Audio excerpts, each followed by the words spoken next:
ஈரானுக்கு எதிரான போரிலே எலன் மஸ்கினுடைய கிராக் AI எவ்வாறு பயன்படுத்தப்பட்டுள்ளது? ஸ்டார்லிங்க் இணைய சேவைகள் எவ்வாறு பயன்படுத்தப்பட்டுள்ளன? நாங்கள் பயன்படுத்தக்கூடிய மிக முக்கியமான சமூக ஊடக வலைத்தளமான எக்ஸ் தளமானது பாதுகாப்பானதா அல்லது எங்களை இலக்கு வைக்கக்கூடிய மிக முக்கியமான கருவியாக அது பயன்படுத்தப்படுகின்றதா? ஈரானின் ஸ்டார்லிங்க் இணைய சேவைகளை முழுமையாக முடக்கியது. ஸ்டார்லிங்க் இணைய சேவைகள் முடக்கப்பட்டாலும் ஈரானுக்குள்ளே அமெரிக்காவினால் எவ்வாறு தாக்குதல் இலக்குகளை தேர்ந்தெடுக்க முடிந்தது? இணையதள சேவைகள் முடக்கப்பட்டாலும் அமெரிக்கா எவ்வாறு ஈரானுக்குள்ளே வான்வழி தாக்குதல்களை மேற்கொள்வதற்கு இலக்குகளை துல்லியமாக பயன்படுத்தியது?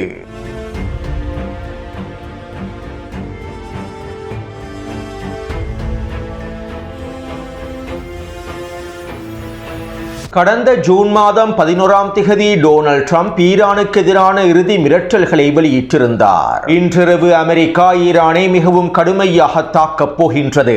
ஈரானினுடைய தரைப்படைகளையும் வான்படைகளையும் கடற்படைகளையும் நாங்கள் முழுமையாக அழித்துவிட்டோம். ஈரானினுடைய இராணுவ கப்பல்கள் முழுமையாக கடலுக்குள்ளே புதைக்கப்பட்டு விட்டன.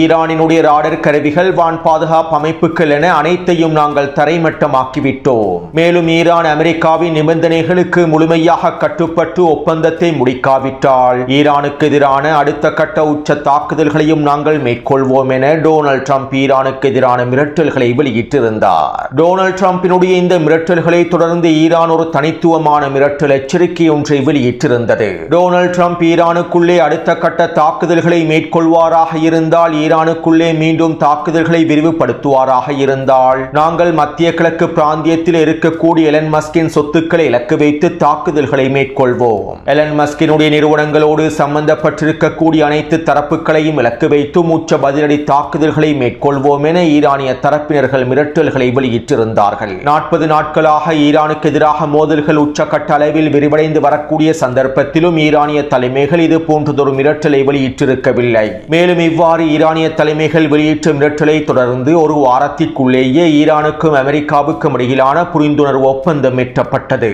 ஜூன் 11ஆம் திகதி ஈரான் இந்த மிரட்டல்களை வெளியிட்டது. ஜூன் 17ஆம் திகதி அமெரிக்காவுக்கும் ஈரானுக்கும் இடையிலான புரிந்துணர்வு MOU ஒப்பந்தம் கைச்சாத்திடப்பட்டது. மேலும் ஈரானினுடைய மிரட்டலுக்கு பின்பு அமெரிக்கா அதனுடைய பல நிபந்தனைகளை பின்வாங்கியிருந்தது. குறித்த புரிந்துணர்வு ஒப்பந்தத்திலே இவற்றை உங்களுக்கு தெளிவாக அவதானிக்க முடியும். அவசரமாக ஈரானோடு ஒப்பந்தத்தை முடித்து அடுத்த தேர்தல் வரையிலும் காலத்தை கடத்த வேண்டும் என்பதற்காகவே அமெரிக்கா இந்த புரிந்துணர்வு ஒப்பந்தத்தை முடித்தது. அத்தோடு ஈரானினுடைய மிரட்டல்கள் தொடர்பாக உங்களுக்கு பல கேள்விகள் எழுந்திருக்கலாம். ஈரானின் மத்திய கிழக்கு பிராந்தியத்தில் இருக்கக்கூடிய எலன் மஸ்கினுடைய தளங்களையும் நிறுவனங்களையும் இலக்கு வைத்து தாக்குதல்களை மேற்கொள்வதாக அறிவித்தது என உங்கள் மத்தியில் கேள்விகள் எழுந்திருக்கலாம். உண்மையில் இவற்றுக்கு பின்னால் பல முக்கியமான தகவல்களும் ரகசியங்களும் புதைந்துள்ளன. கடந்த வருடம் ஜூன் மாதம் நடைபெற்ற 12 நாள் போரின் போது ஈரானுக்கு எதிரான தாக்குதல்களை விரிவுபடுத்துவதற்காக அமெரிக்கா ஸ்டார்லிங்க் இணைய சேவைகளை முழுமையாக பயன்படுத்தியது. 12 நாள் போருக்கு பின்பு ஈரானுக்குள்ளே ஆட்சி மாற்றத்தை ஏற்படுத்துவதற்காகவும், ஈரானுக்குள்ளே கலவரங்களையும் ஆர்ப்பாட்டங்களையும் அதிகரிப்பதற்காகவும், வன்முறைகளை தூண்டுவதற்காகவும் ஸ்டார்லிங்க் இணைய சேவையானது முழுமையாக பயன்படுத்தப்பட்டது. மேலும் இதன் அடுத்த கட்டமாகவே கடந்த பிப்ரவரி மாதம் 28ஆம் திகதி ஈரானுக்கு எதிராக ஆரம்பிக்கப்பட்ட அடுத்த கட்ட போரிலே எலன் மஸ்கினுடைய XAI நிறுவனத்தினால் வடிவமைக்கப்பட்டிருக்கக்கூடிய கிராக் AI ஆனது முழுமையாக பயன்படுத்தப்பட்டது. எலன் மஸ்கினுடைய X தளத்திலே பயன்படுத்தக்கூடிய கிராக் AI தொடர்பாக அதிகமானோருக்கு நன்றாகவே தெரிந்திருக்கும். மேலும் இந்த கிராக் AI பயன்படுத்திய ஈரானுக்குள் அமெரிக்கா உச்ச வான்வழி தாக்குதல்களை மேற்கொண்டிருந்தது. ஈரானுக்குள்ளே ஒரே நேரத்தில் பல இடங்களை இலக்கு வைத்து, பல நபர்களை, இராணுவ அதிகாரிகளை இலக்கு வைத்து தாக்குதல்களை மேற்கொள்வதற்காக இந்த கிராக் AI ஆனது முழுமையாக பயன்படுத்தப்பட்டுள்ளது. அதாவது கடந்த பிப்ரவரி மாதம் 28ஆம் திகதி ஈரானுக்கு எதிரான போர் ஆரம்பிக்கப்பட்டு 96 மணித்தியாலங்களுக்குள் ஈரானுக்குள்ளே அமெரிக்கா 2200 இலக்குகளை குறிவைத்து உச்ச வான்வழி தாக்குதல்களை மேற்கொண்டிருந்தது. ஈரான் முழுவதும் 2200 இலக்குகள் தொடர்ச்சியாக குறிவைக்கப்பட்டிருந்தன. நூற்றுக்கணக்கான அமெரிக்க போர் விமானங்கள் களமிறக்கப்பட்டு குறித்த தாக்குதல்கள் மேற்கொள்ளப்பட்டிருந்தன. இவ்வாறு 96 மணித்தியாலங்களுக்குள் 2200 இலக்குகளை குறிவைத்து மேற்கொள்ளப்பட்ட இந்த தாக்குதல்கள் அனைத்தும் எலன் மஸ்கினுடைய கிராக் AI மூலமாகவே வழிகாட்டப்பட்டுள்ளது. கிராக் AI முழுமையாக பயன்படுத்தப்பட்டே இந்த வான்வழி தாக்குதல்கள் உச்சளவில் மேற்கொள்ளப்பட்டுள்ளன.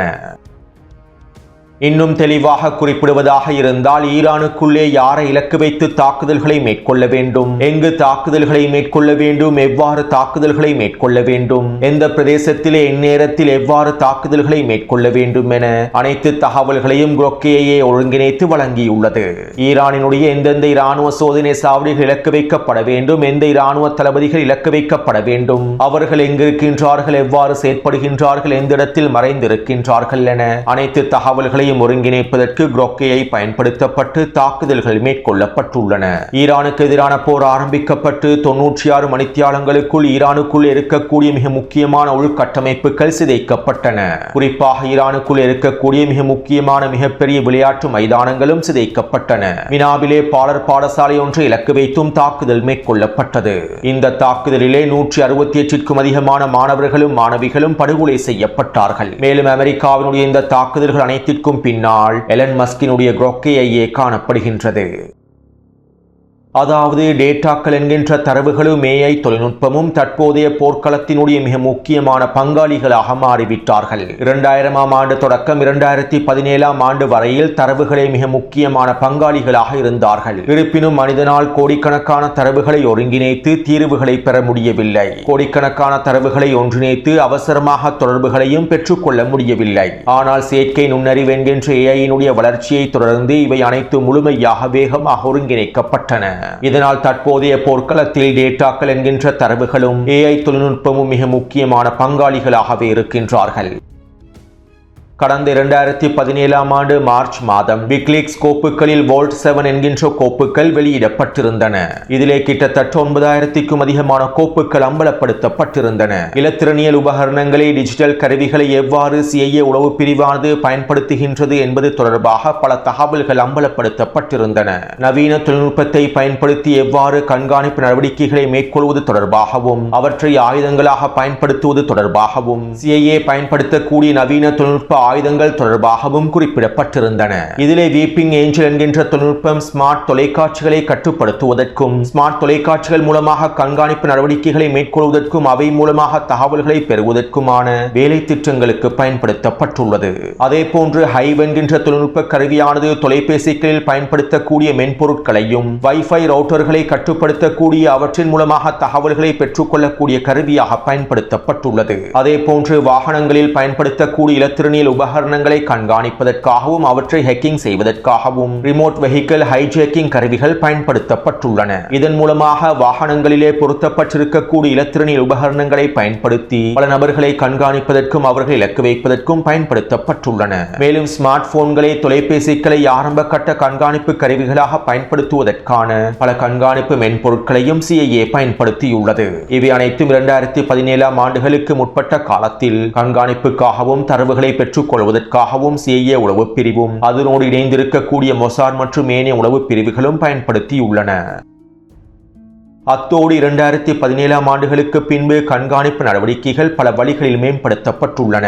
நாங்கள் பயன்படுத்தக்கூடிய ஒவ்வொரு இலத்திரனியல் உபகரணங்களையும் வைத்து எங்களை முழுமையாக கண்காணிக்கக்கூடிய வகையில் அனைத்து கருவிகளும் உருவாக்கப்பட்டுள்ளன. மேலும் இதன் அடுத்த கட்டமாக போர்க்களத்திலே ஸ்டார்லிங்க் இணைய சேவைகள் பயன்படுத்தப்பட்டுள்ளன.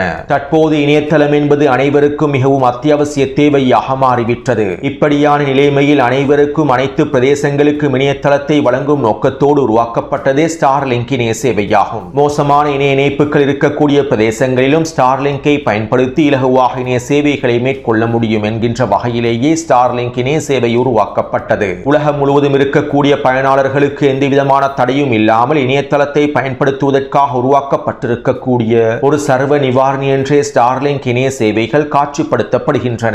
அத்தோடு இந்த ஸ்டார்லிங்க் இணைய சேவையில் இருக்கக்கூடிய மிகவும் ஆபத்தான விடயம் என்னவென்றால் இந்த ஸ்டார்லிங்க் இணைய சேவையானது அனைத்து விதமான தகவல்கள் முழுமையாக சேகரிக்கின்றது. ஸ்டார்லிங்க் இணைய சேவை மூலமாக சேகரிக்கப்படுகின்ற அனைத்து தகவல்களும் ட்ரோன்களுக்கும் போர் விமானங்களுக்கும் செயற்கை நுண்ணறிவுகளுக்கும் வழங்கப்படுகின்றன. இதன் மூலமாக போர்க்களத்தில் ஸ்டார்லிங்க் இணைய சேவைகள் முழுமையாக பயன்படுத்தப்படுகின்றன. ஸ்டார்லிங்க் இணைய சேவையை பயன்படுத்தக்கூடிய அனைத்து யூசர்கள் தொடர்பான பயனர்கள் தொடர்பான அனைத்து தகவல்களையும் டார்கெட் டீம் மற்றும் ரேசன் ஆகிய நிறுவனங்களே முழுமையாக வழிநடத்துகின்றன. இந்த டார்கெட் டீம் மற்றும் ரேசன் நிறுவனங்கள் இரண்டும் மொசாட் மற்றும் இஸ்ரேலிய பாதுகாப்பு அமைச்சகத்தோடும் நெருங்கிய தொடர்புகளை வைத்திருக்கக்கூடிய நிறுவனங்களாகும். உதாரணத்திற்கு டார்கெட் டீம் நிறுவனத்தினுடைய ஸ்டார்கெட் கருவியானது ஒரே நேரத்தில் சுமார் 1 மில்லியன் ஸ்டார்லிங்க் டெர்மினல்களை கண்காணிக்கின்றது. இதன் மூலமாக ஸ்டார்லிங்கை பயன்படுத்தக்கூடிய அனைவருடைய தகவல்களையும் இலகுவாக பெற்றுக் கொள்கின்றது. மேலும் இவ்வாறு பெற்றுக் கொள்ளப்படக்கூடிய தகவல்களை முழுமையாக ஒருங்கிணைக்கின்றது. உதாரணத்திற்கு நீங்கள் ஸ்டார்லிங்க் இணைய சேவையை பயன்படுத்துபவராக இருந்தால் நீங்கள் பயன்படுத்தக்கூடிய அனைத்து சமூக ஊடக வலைத்தளங்கள் உங்களுடைய தொலைபேசி மற்றும் கணினிகளில் இருக்கக்கூடிய அனைத்து தகவல்கள் தொடர்புகள் அனைத்தையும் ஸ்டார்லிங்கினுடைய டெர்மினல் வழியாக இஸ்ரேலிய உளவுத்துறை நிறுவனங்களும் அமெரிக்க உளவுத்துறை நிறுவனங்களும் தகவல்களை இலகுவாக பெற்றுக் கொள்கின்றன. நீங்கள் பயன்படுத்தக்கூடிய செயலிகள் என்கிரிப்ட் செய்யப்பட்ட செயலிகளாக குறிப்பிடப்பட்டாலும் ஸ்டார்லிங்கினுடைய டெர்மினல் வழியாக அவை அனைத்தையும் இலகுவாக பெற்றுக் கொள்ள முடியும். அதாவது ஒருவருடைய அனைத்து தகவல்களையும் முழுமையாக ஒருங்கிணைத்து குறித்த நபர் தொடர்பான அனைத்து விதமான விடயங்களும் ஊகிக்கப்பட்டு குறித்த நபர் தொடர்பான முடிவுகள் எழுதப்படுகின்றன.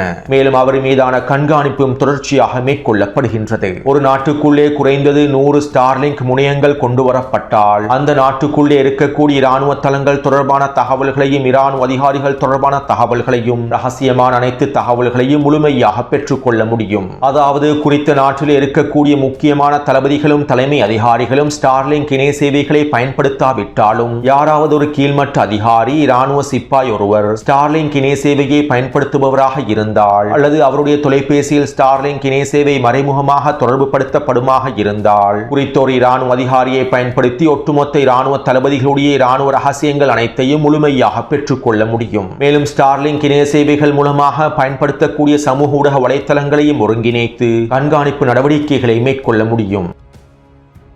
எனவே இதனால் தான் ஈரான் கடந்த ஜூன் மாத 12 நாள் போருக்கு பின்பு ஸ்டார்லிங்க் இணைய சேவைகளை முழுமையாக முடக்குவதற்கான உத்தரவுகளை பிறப்பித்தது.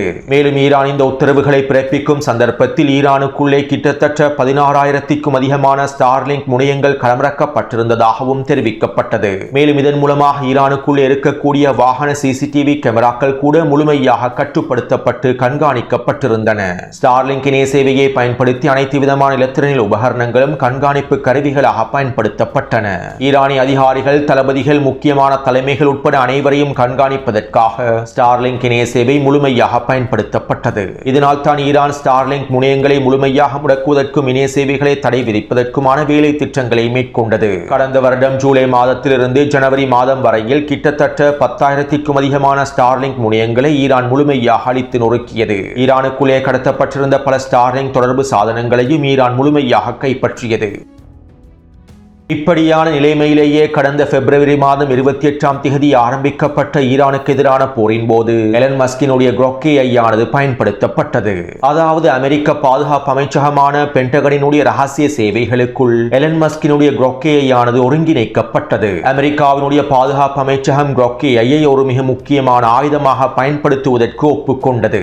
கடந்த ஜனவரி மாதம் 13ஆம் தேதி எலன் மஸ்கோடு இந்த ஒப்பந்தங்கள் முடிக்கப்பட்டு Grok AI ஆனது அமெரிக்காவின் பாதுகாப்பு அமைச்சகம் ஒருங்கிணைக்கப்பட்டது. எனவே இதற்கமைவாகவே கடந்த பிப்ரவரி 28ஆம் தேதி ஈரானுக்கு எதிராக ஆரம்பிக்கப்பட்ட போரில் எலன் மஸ்கினுடைய Grok AI ஆனது முழுமையாக பயன்படுத்தப்பட்டது.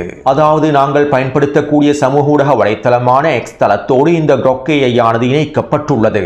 மேலும் X தளம் வழியாக இந்த Grok AI எங்களுடைய அனைத்து தகவல்களையும் தரவுகளையும் பெற்றுக் கொள்கின்றது. அதாவது எங்களுடைய அனைத்து தகவல்களையும் Grok AI முழுமையாக திருடிக் கொள்கின்றது. எங்களை பற்றி அனைத்து தகவல்களையும் நாங்கள் என்ன செய்கின்றோம், எங்கு செல்கின்றோம், எவ்வாறான இடங்களோடு சம்பந்தப்பட்டுள்ளோம், எவ்வாறான முயற்சிகளை மேற்கொள்கின்றோம் என்பது தொடர்பான ஒட்டுமொத்த தரவுகளையும் தகவல்களையும் Grok AI முழுமையாக பெற்றுக் கொள்கின்றது. இதன் மூலமாக அனைத்து முழுமையாக கண்காணிக்கப்பட்டு தரவுகள் ஒருங்கிணைக்கப்படுகின்றன.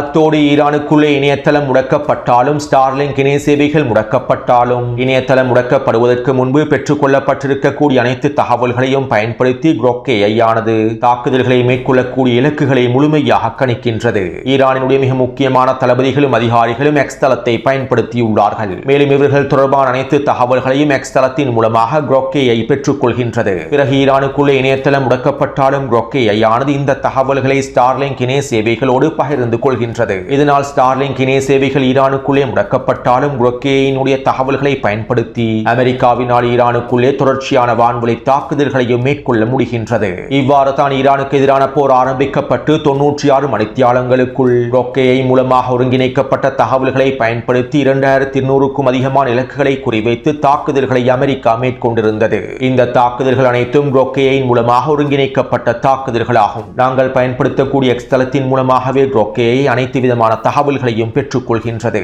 அதாவது சுருக்கமாக குறிப்பிடுவதாக இருந்தால் நாங்கள் பயன்படுத்தக்கூடிய தொலைபேசிகள், இலத்திரனியல் உபகரணங்கள், இலத்திரனியல் வாகனங்கள் மற்றும் அனைத்து இலத்திரனியல் கருவிகளும் தற்போது எங்களுக்கு எதிராக பயன்படுத்தக்கூடிய கருவிகளாகவே, கண்காணிப்பு கருவிகளாகவே மாறிவிட்டன. மேலும் எங்களை இலக்கு வைத்து தாக்குதல்களை மேற்கொள்ளக்கூடிய, எங்களை படுகொலை செய்யக்கூடிய சாதனங்களாகவே மாறிவிட்டன. நாங்கள் பயன்படுத்தக்கூடிய தொலைபேசிகளும் வாகனங்களும் இலத்திரனியல் உபகரணங்களும் எங்களை படுகொலை செய்யக்கூடிய ஆயுதங்களாக மாறிவிட்டன. அத்தோடு எலன் மஸ்கினுடைய இந்த குரோக்கேயானது மத்திய கிழக்கு பிராந்தியத்தில் மிகப்பெரிய பரந்த அளவில் வடிவமைக்கப்பட்டுள்ளது. மேலும் குரோக்கேயினுடைய அடுத்த கட்ட வேலை திட்டங்கள் மத்திய கிழக்கு பிராந்தியத்திலே களமிறக்கப்பட்டுள்ளன. குறிப்பாக அரபு நாடுகளில் களமிறக்கப்பட்டுள்ளன. மேலும் இந்த வேலை திட்டங்களில் எந்தெந்த அரபு நாடுகள் சம்பந்தப்பட்டுள்ளன, எவ்வாறு குரோக்கேயை வேலை திட்டங்கள் அரபு நாடுகளில் மேற்கொள்ளப்பட போகின்றன, ஈரான் இந்த தளங்களை இலக்கு வைத்து எவ்வாறு தாக்குதல்களை மேற்கொள்ளப் போகின்றது மற்றும் இதற்கு பின்னால் இருக்கக்கூடிய இன்னும் பல முக்கியமான தகவல்களை அடுத்தடுத்த காணொளிகளில் பதிவிடுகின்றேன். எனவே இன்னும் பல சுவாரஸ்யமான தகவல்களும் ரகசியங்களும் உங்களுக்காக காத்துக் கொண்டிருக்கின்றன. அத்தோடு இந்த காணொளி தொடர்பான கருத்துக்களை பதிவிடுங்கள். தொடர்ந்தும் என்னுடன் இணைந்திருங்கள். நன்றி, வணக்கம்.